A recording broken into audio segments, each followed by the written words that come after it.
Alors, on commence tout le temps par une question globale à chacun d'entre vous. Si on peut, commencer par cela, on l'a vu tout à l'heure là, il y a une vraie tension sur le marché du travail. Et j'aimerais vous demander, est-ce que vous l'avez vu venir, est-ce que c'était prévisible, quoi, cette tension qui existe? Qui veut commencer? Daniela qui prend le micro.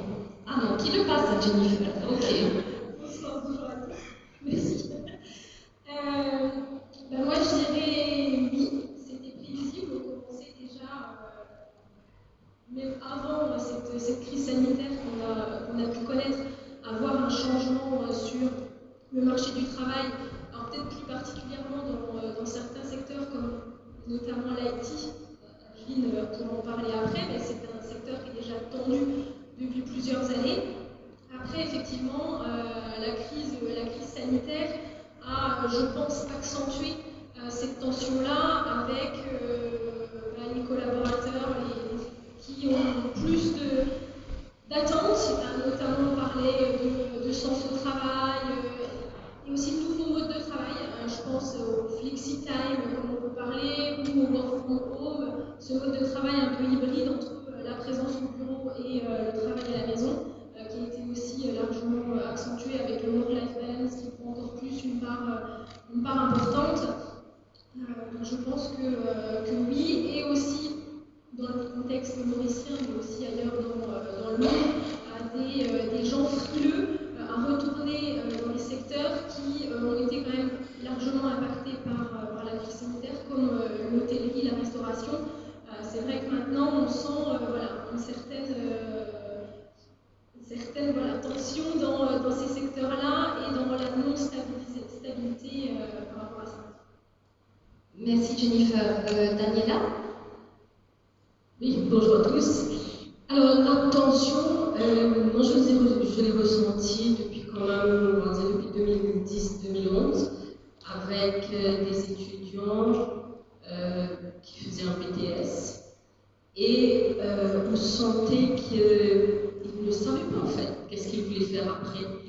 Il y avait comme un flou, et à la fin de 2 années de BTS, beaucoup ont eu un travail bien sûr, mais ils ont pris quand même 4 ou 5 ans avant de revenir, de savoir vraiment s'ils vont faire une licence ou un master. Et après, avec le Covid, on sent comment en fait, on parle de flexi-time, on parle de work from home, mais ce qu'on oublie, c'est que ce n'est pas du flexi-time, ce n'est pas du work from home dans les règles de l'art qu'on a vécu pendant les différents lockdowns.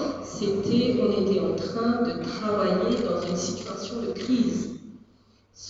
On avait mari, conjointe, enfants, grands-parents peut-être sur le dos. Et la charge mentale était énorme, mais il fallait travailler. Donc cette tension s'est accentuée. Avec le retour au travail, avec aussi ce mix, aller au bureau une fois par semaine. Donc, on est dans une situation de tension. Maintenant, comment faire en sorte que l'élastique ne s'écarte pas? Comment faire en sorte que les tensions diminuent et que redonner, on en a parlé dans la première table ronde, comment redonner du sens en fait au travail? Alors, effectivement, je pense qu'on n'était pas prêt à tout ça aussi, Daniela, n'est-ce pas?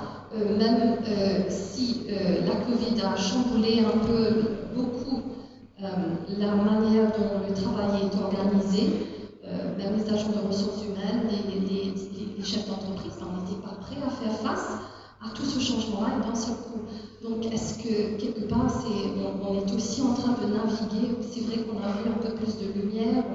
On commence à trouver un sens dans tout ça, mais ça accentue, non, quand le leadership aussi essaye, j'ose le dire, un peu le trial by error. Je crois que la question d'être préparé ou non ne se pose pas de la même façon, parce que qu'est-ce que c'est qu'est-ce que c'est diriger? Diriger, c'est prévoir.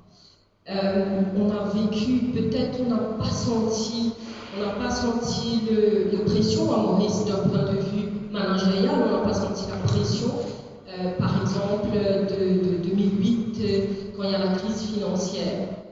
Or, dans les autres pays, on a senti cette pression sur les entreprises, et depuis 2008-2009, il y a eu un vrai réagencement en fait dans les pratiques managériales, dans la manière de recruter, dans le bien-être au travail. Et c'est à cette même époque que de la discipline de la psychologie positive est sorti le Happiness Studies. Bien sûr, on aura le temps de parler du bonheur, mais du bonheur au travail, qui semble un euphémisme aujourd'hui. Mais diriger, c'est prévoir. Et une des premières qualités de leadership, c'est d'envisager la théorie des extrêmes comme le pire. Tout à fait, ça devient de plus en plus complexe, cette prédiction, cet aspect de prédiction, n'est-ce pas? Yes, Ashvin, over to you.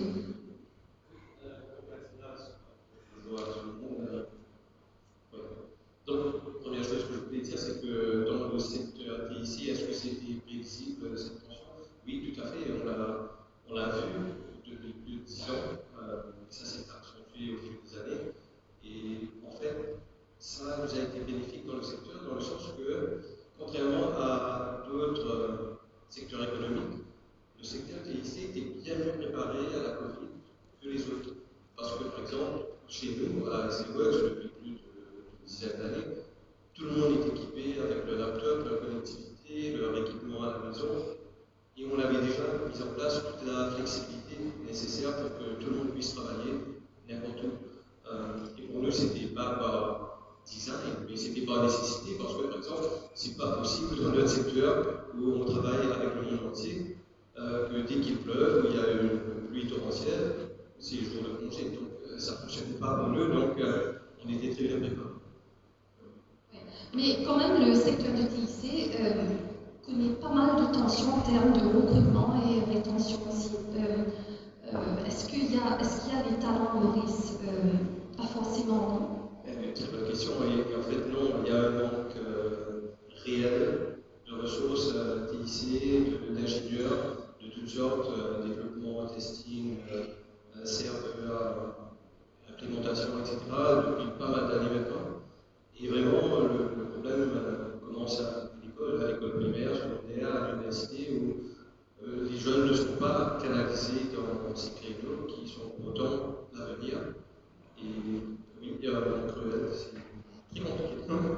Je ne peux qu'imaginer, hein, on fait pas mal de recrutement dans le secteur TIC et ça peine à trouver des talents qualifiés, expérimentés, qui cherchent à bouger.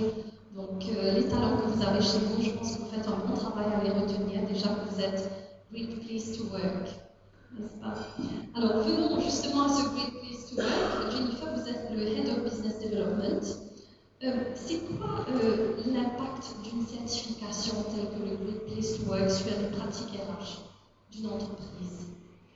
Alors, déjà en premier lieu, ça permet de reconnaître une entreprise, de venir mettre en lumière toutes les belles choses qui sont faites dans ces entreprises-là, qui peuvent être avant-gardistes comme potentiellement SEWorks, avec cette flexibilité du travail qui existe déjà depuis qu'on travaille ensemble depuis 2016, je dirais, de mémoire. Donc voilà, ça permet de reconnaître toutes ces choses-là.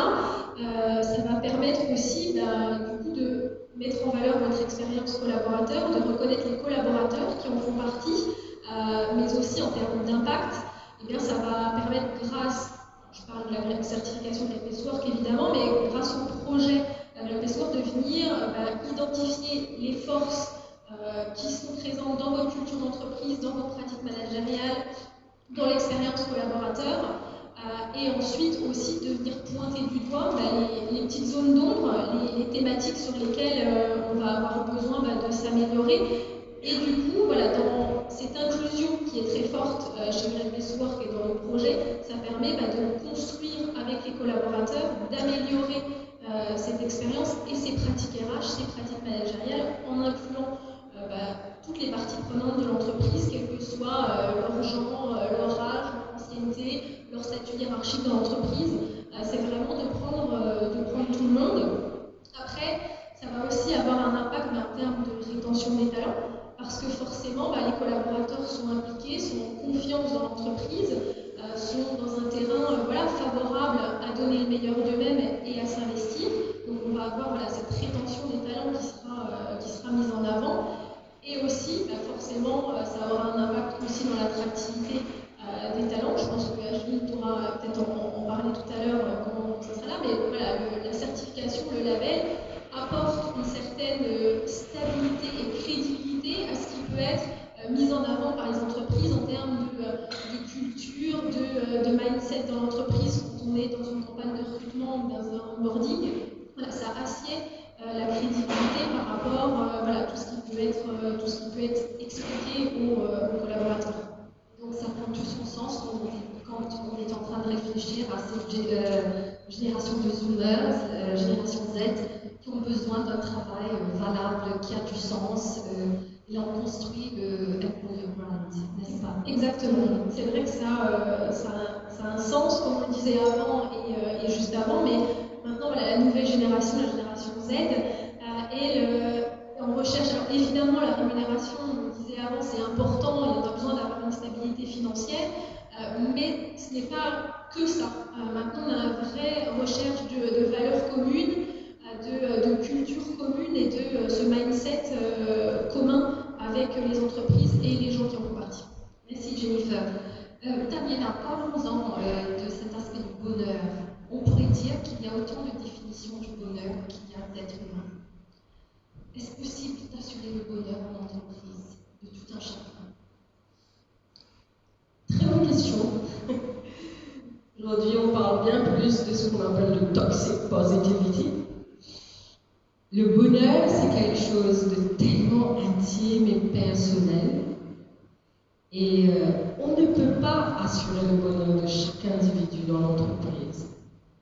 Par contre, ce qu'on peut faire, c'est réunir des conditions au sein de l'entreprise pour que chacun, qu'il y ait une qualité de vie.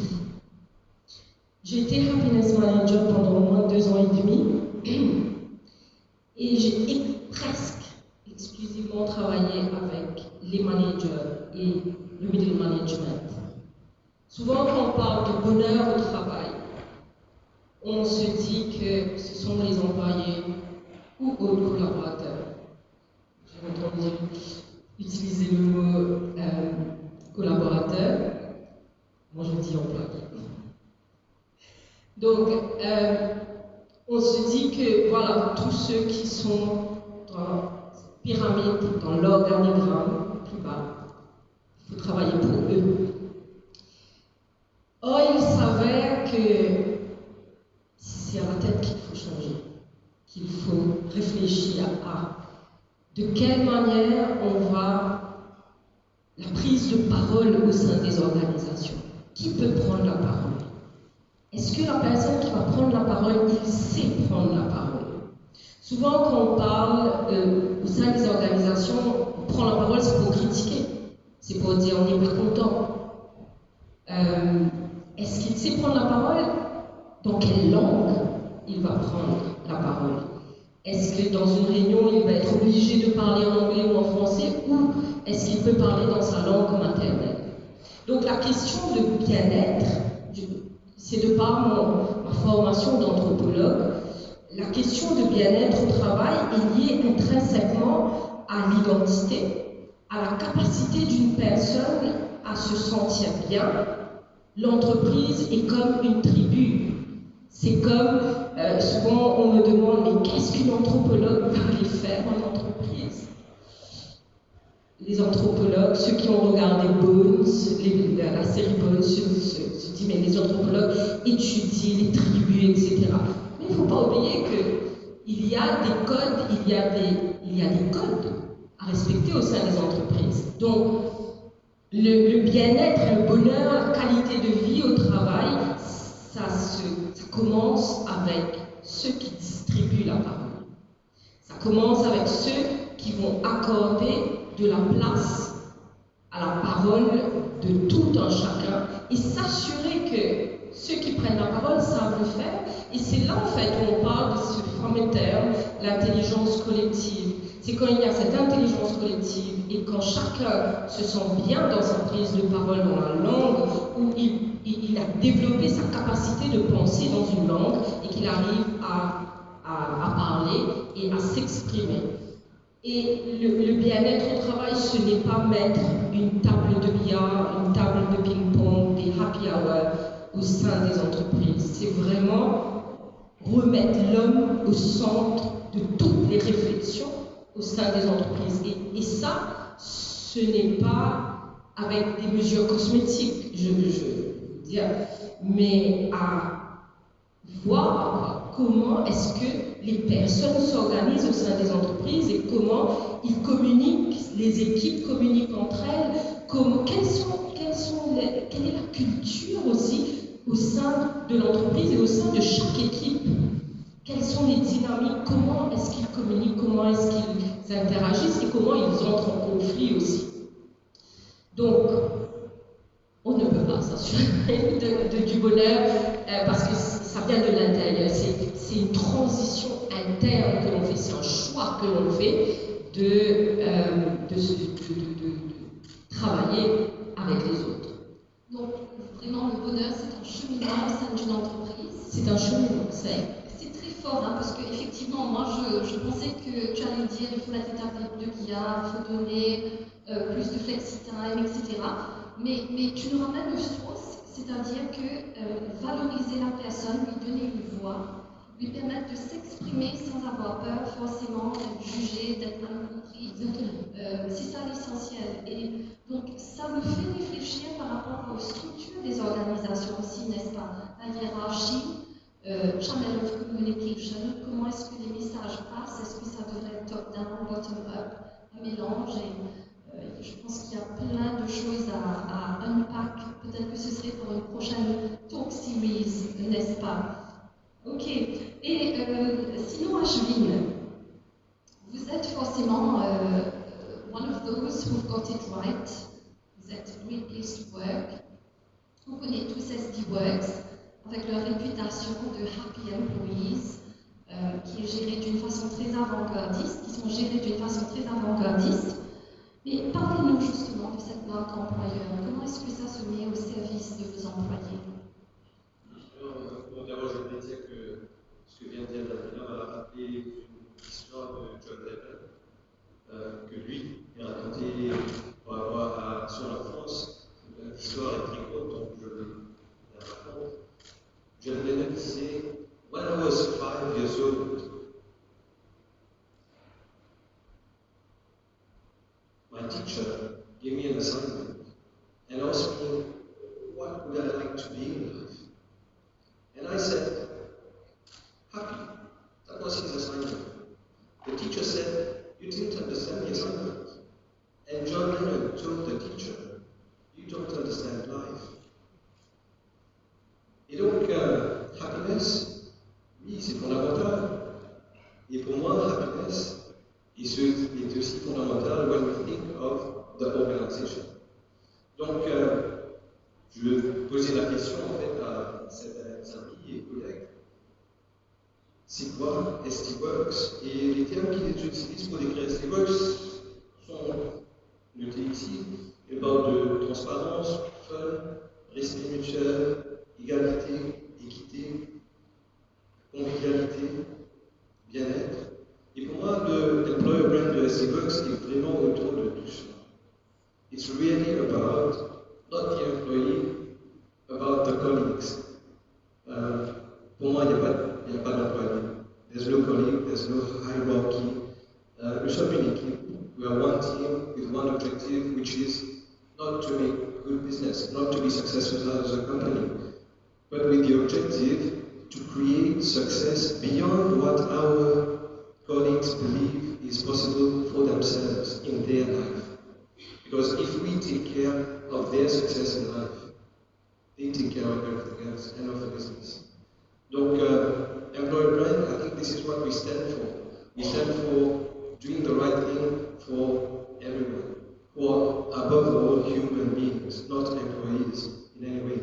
Et quand les nouvelles recrues se joignent à nous, ce que je leur dis, c'est always remember that from now on, you don't work for SD Works. You are SD Works. The culture that you want to live, what you want to experience when you come to the office, is what you give to the others. So let's do this all together. Et voilà, en quelques mots, c'est ça. Donc c'est beaucoup se centrer autour de l'employé, des collaborateurs, et d'être agent facilitateur en tant que leader. C'est ça. Complètement. Et aussi, comment est-ce que les collaborateurs le ressentent, c'est vraiment, we work a lot on the Great Place to Work model. So we've been 3 times certified in a row with the first failed attempt. Et je dis à Jennifer, the first failure was the most important one for me, because this is what helped us get better. C'était le trigger, n'est-ce pas? Absolutely.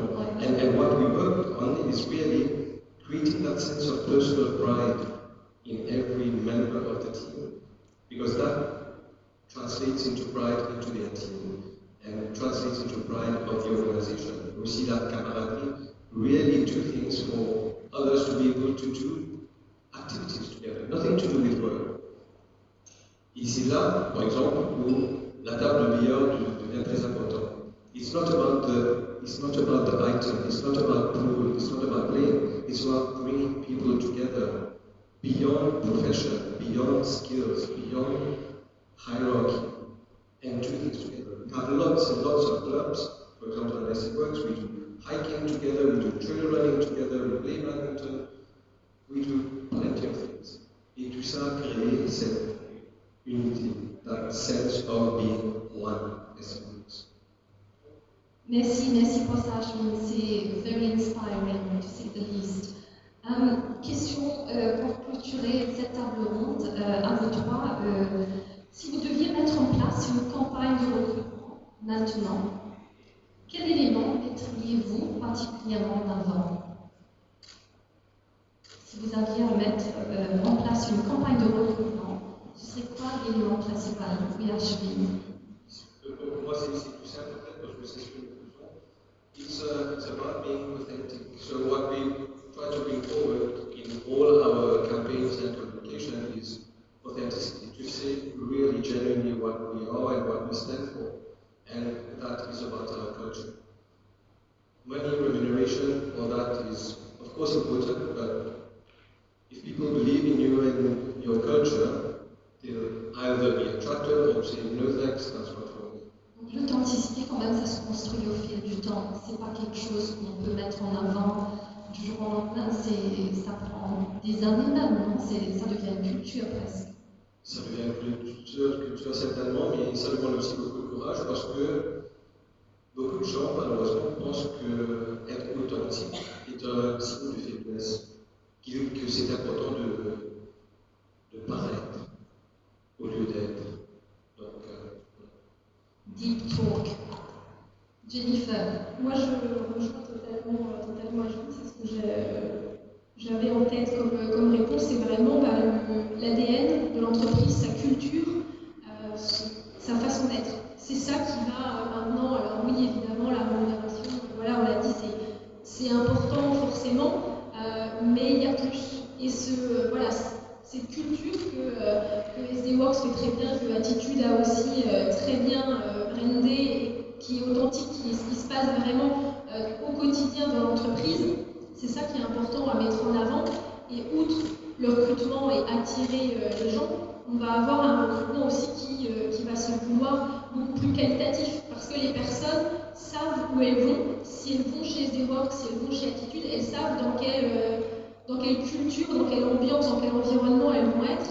Et si elles font déjà ce pas de venir dans les campagnes de recrutement, c'est qu'elles ont envie et qu'elles adhèrent déjà à ces valeurs-là. Donc vous allez avoir un recrutement aussi qui va être plus qualitatif.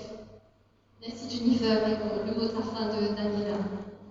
Je rejoins parfaitement le fait de mettre en avant la culture de l'entreprise parce que, comme on l'a dit dans la première table ronde, c'est ça qui pas attirer cette nouvelle génération. Et éviter aussi les buzzwords.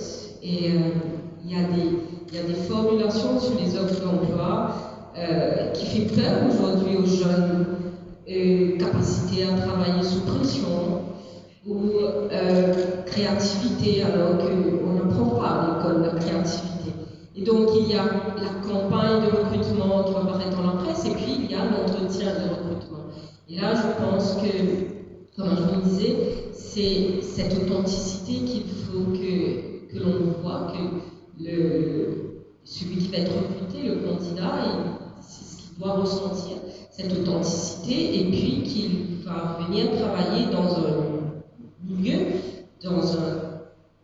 lieu qui va l'accueillir, lui, tel qu'il est. D'accord, si je peux te poser cette question-là, s'il ne faut pas dire qu'il y a pas mal de... Il faut savoir travailler sous pression. Comment est-ce qu'on va le reformuler? Un petit tips d'Amila. Parce que c'est compliqué quand même d'être authentique et en même temps il y a une pression qu'on ne peut pas cacher. Souvent des fois, non? Est-ce que, là je te retourne la question, est-ce que c'est quelque chose qu'il faut mettre? Est-ce que travailler sous pression aujourd'hui est une des valeurs, entre guillemets, dans une entreprise? Est-ce que la capacité à travailler sous pression ou travailler, oui, mais savoir faire la différence entre ce qui est le plus important, le moins important, le plus urgent et le moins urgent. Je crois que c'est la matrice d'Eisenhower. Et en fait, la charge de travail aujourd'hui, c'est ce que je clôture sur cette chanson de Beyoncé sur le burn-out. Donc, quand le jeune il voit capacité à travailler sous pression, il se dit je vais être burn-out bien vite, alors qu'on peut lui enseigner à gérer la charge de travail entre ce qui est plus important et plus urgent et moins important et moins urgent. Donc, je ne pense pas que ça devrait faire partie d'une campagne de recrutement. Ouais. Et c'est vraiment l'authenticité, c'est finalement ça, c'est de dire oui, par moment il y aura pas mal de pression, mais on va vous aider à gérer cette pression-là, n'est-ce pas? Ouais. Donc il est clair que pour réussir, la volonté, les ressources sont nécessaires et l'urgence de revoir le travail dans son ensemble peut-être nous permettront d'être au point dans un monde où quand même la compétition accentue la pression sur les entreprises. On ne va pas se voiler la face, il y a beaucoup de pression que subit en même temps les entreprises, les chefs d'entreprise, et jongler avec un monde du travail où il fait bon vivre pour les travailleurs, pour les employés, les collaborateurs, comme vous le dites.